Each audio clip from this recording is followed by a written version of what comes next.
Hello mga believer! This is your mentor, Billy De La Fuente. Let me share to you guys yung kung ano yung mga pinagdaanan kong failure sa buhay. Sa kung ano mang success, o kung ano mang growth, o kung ano mang resultang gusto mong makuha, sa tingin ko, makukuha mo na.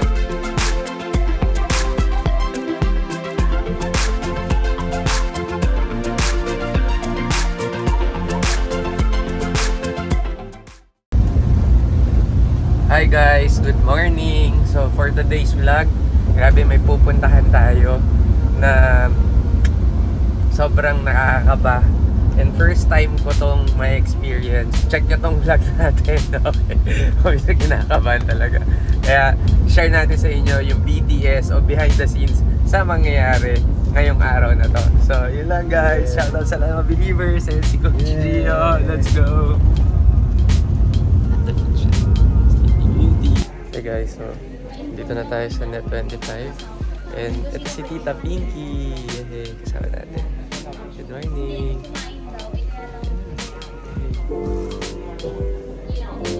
Exciting. See you later. Hey guys, so andito tayo ngayon sa Net 25 and kasama natin si Pin and si Tita Pinky. Thank you sa ating connect. Ayan si Gio. Ayan, no? So, malapit na tayo, pero live pala to. All the while, akala ko recorded, pero ayun na, start na. So, abangan. So, ito yung ating first TV guesting and kinakabahan na ako.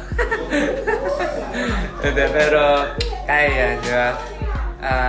So, kung gusto nyong mapanood, feel free to check out yung Kada Umaga and sa Net25, ayan. Yung channels, swipe left. Makita nyo kung saan. Pwede rin sa YouTube and then sa Facebook. Pwede rin. Let's go!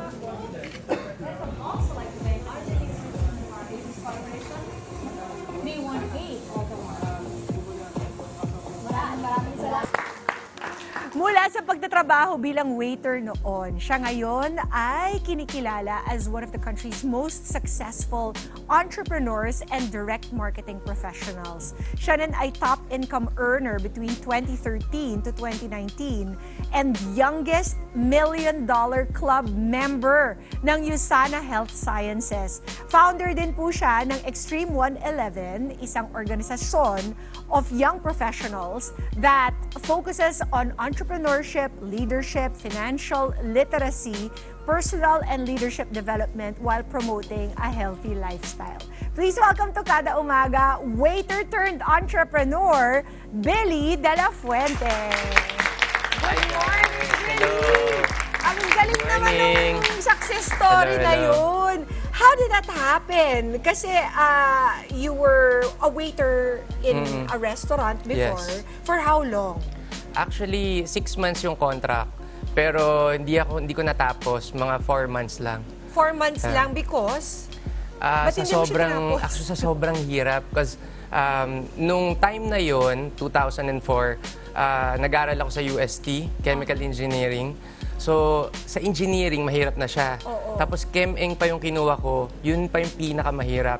Actually, yung high school ako, akala ko yung Chem-Eng parang cool. Pag sabing, anong course kunin mo? Chemical Engineering. Wow, amazing. Tapos, di ko alam, ganun pala siya kahirap. Okay. So, imagine, 4th year, college, tapos nagpa-part-time pa.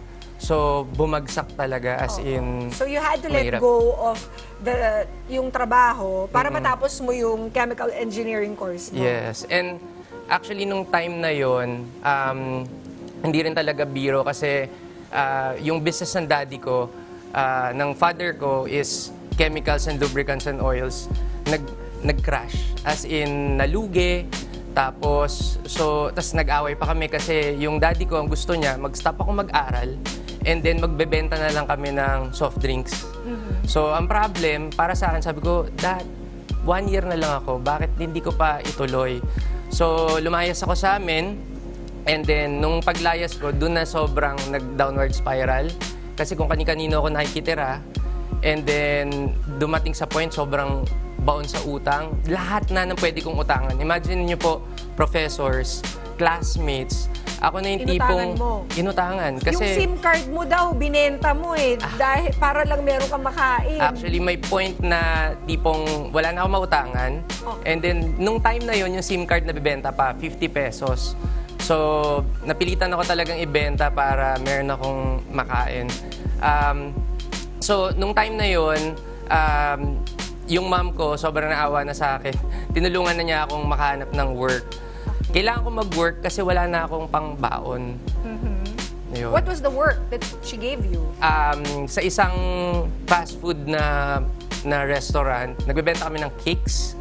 Actually, doon ko nalaman na may talent pala ako sa sales. Ayun. Tapos, paano mo ngayon? How did you get into direct selling? Okay. So, syempre, nung time na, imagine mo, waiter, ako yung nagpupunas ng table, kumukuha ng order, ako din yung nagtitake, no?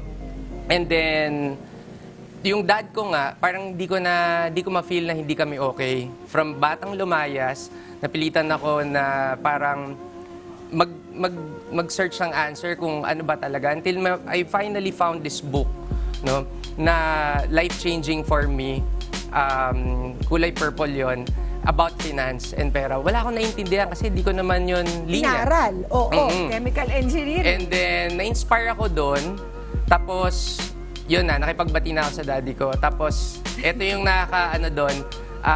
Doon na pumasok lahat ng blessing. Nung nakipagbati ka kay daddy. Oo, exactly. Kaya totoo yung Tama. nakalagay sa na kailangan. Sa Bible. Yes. Honor And so, your parents. Exactly. And so, nung time na yon, napasok din ako sa pagmamodel. Okay. Actually, akala ko nga sisikat na ako nun. Kasi merong... Parang kaya naman. natanggap May ako sa isang karapatan. commercial. Oo. Tapos ito yung may ganon. Ito, ang beat sabay. Uy, alam may ko ganyan. yan. Kaya lang, ito na, nakat ako. So, Nakat ka kasi sa hindi kami commercial. sabay-sabay. So, imagine mo, nakat pa, pero dun ko nakakuha ng parang idea na, pwede naman pala na, alam mo yun, kahit hindi mo linya, lilinyahin mo. Kasi syempre, mas importante yung may makain ka. Survival. Exactly, survival mode. And so, nung napasok ako sa modeling, bigla ako nawala. Kasi nga, parang akala ko yun na, pero biglang natuyo lahat ng projects, print ads, wala. And then, yung last money ko na 10,000 pesos, sabi ko, hindi pwedeng bumalik ako sa dati. So, syempre, naghanap ako ng pwedeng mapagkakitaan. Friendster pa. Pia. Okay. So, Friendster, ganun kaluma, no? Malalaman na yung edad ko. With your 10,000, With what my did you do? 10,000 pesos, nakahanap ako ngayon ng pwedeng mapasukang company na into business. Ang tawag doon is direct selling. Okay. And then, siguro mga naka 3 to 4 na mga side business din ako na nagsasara as in into sales. Pero kunwari, mga appliances, we sell that, nag-close. Direct selling lahat to. Direct selling to lahat. Merong load, merong vitamins ng kotse. Nung time na mataas yung gasolina, nag-close din. Meron din franchising, mga noodles. So, nag-close din. Okay. Until finally, nung 2009, ito na yung second na swerte ko, nung na-meet ko yung pinaka-treasure ng buhay ko. Ayan, recognize ko lang yung wife ko. Ayan, nandyan siya. Sabi ko na eh. Ayan. Married na kami for 14 years. We have 4 kids, 3 boys and 1 baby girl. Behind the successful man talaga eh. Exactly. So, kung wala si Pin, hindi ko ma-reach yung success na meron ako ngayon. And, Because she was already into direct selling at that point. no, actually, hotelier siya. Okay. So, hotelier siya. Imaginein mo, nung time na walang-wala akong pera, dun kami nag-meet and dun kami nagkatuluyan. 1 year na ligawan. Okay. Yay! And then... Dahil na-inspire ka. Ganun ba yun? Yes. Actually, siya ang nagturo sa akin ng professionalism. So in terms of, let's say, pagnenegosyo, nakuha ko naman yun sa daddy ko. Bata pa lang ako, mahilig na ako mag-business. Nagpaparent ako ng family computer, Sega. As in, kung paraan sa paraan, maparaan talaga. Sabi nga, Very good. kapag gusto, maraming paraan. Pag ayaw, maraming dahilan. Diba? And tandaan nyo guys, walang yumaman ng puro dahilan lang. Tama. Diba? So, paano ngayon nakakatulong itong Extreme 111 sa iba pa nating mga kada? Ayan. So, Really? shoutout pala sa lahat ng Sakada Squad natin dyan. Hello, hello. Hi. And How can this help them? actually, so, nung 2009, na-connect ako sa, eto yung nagpabago talaga ng buhay ko. USANA Health and Sciences. So, I've been with the company for the past 14 years. And then, nung 2010, me and my wife and our friend, Eman, we founded Extreme 111. So, this is a team na longest running sa USANA, na ang goal namin is to equip and to train people how to become successful in direct selling. Okay. So, we talk about leadership, Yes. we talk about money management, we talk about marketing, how you can grow your income, and how you can sustain it. Kasi madali namang kumita ng pera kapag alam mo kung paano, pero yung next doon is paano mo maintain or mapapalaki yung wealth na yun. Tama. So, everything in a program that you offer people dito sa Extreme 111. Yes. Correct. I know that, so ngayon, what are you selling?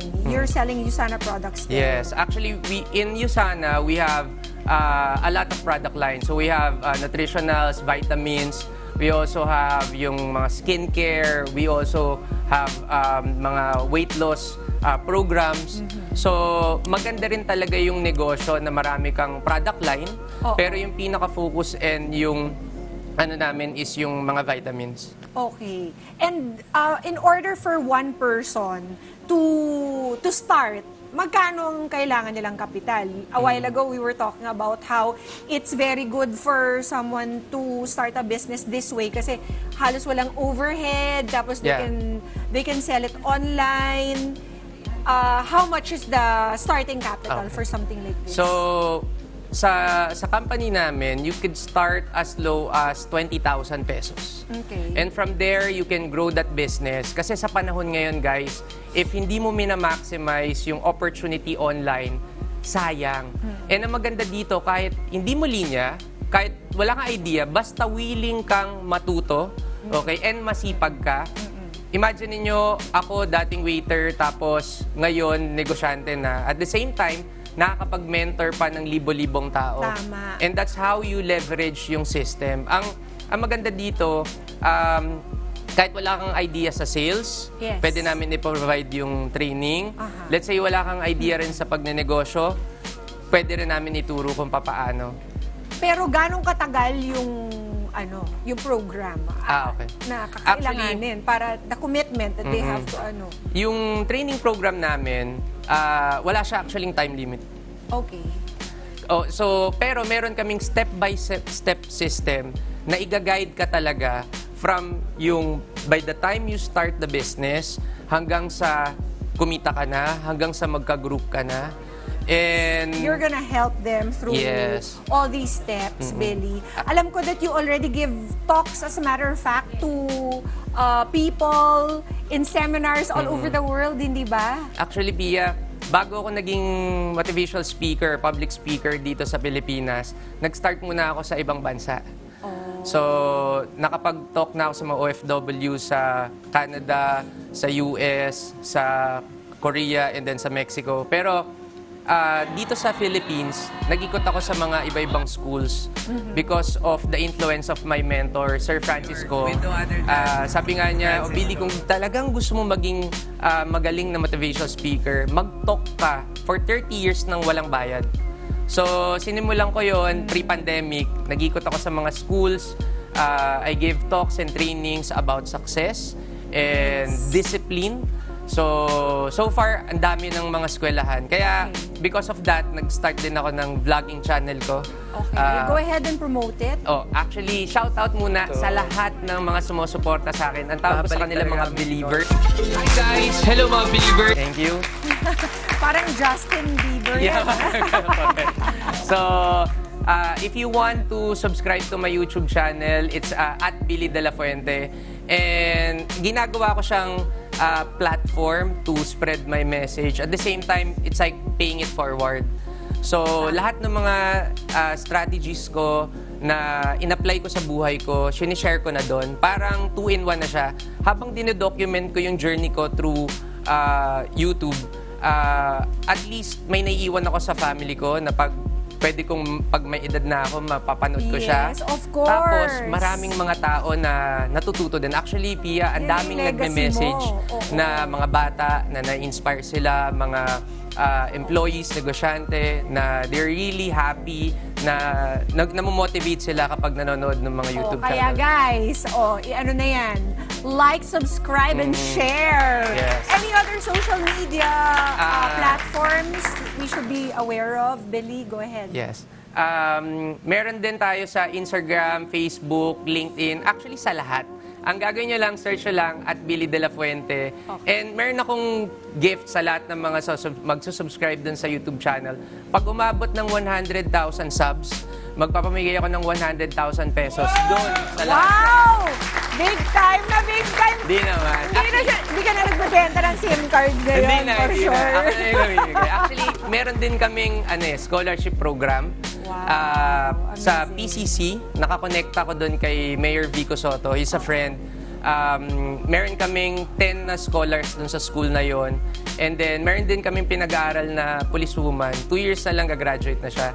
Yun yung isa sa mga dream ko na more on doon sa education na maka-empower din. Kasi nag-start naman ako sa wala na tipong ang mindset ko noon, bakit ako matatakot magsimula ng isang bagay? Eh, wala namang mawawala sa akin. Kasi nga, wala nga. Wala nga. Diba? Galing, Billy!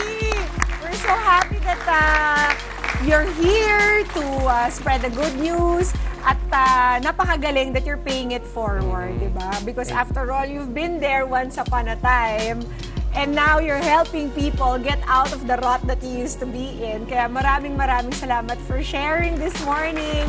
Thank you for being on Kada Umaga. At there's more show coming up, kaya dyan lang po kayo, magbabalik pa kami.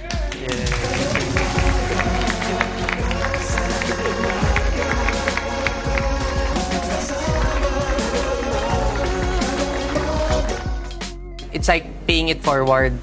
So, lahat ng mga strategies ko na in-apply ko sa buhay ko, sinishare ko na doon. Parang 2-in-1 na siya.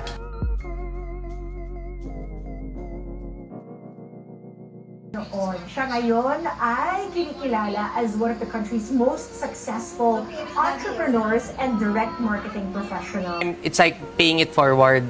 So, lahat ng mga strategies ko na in-apply ko sa buhay.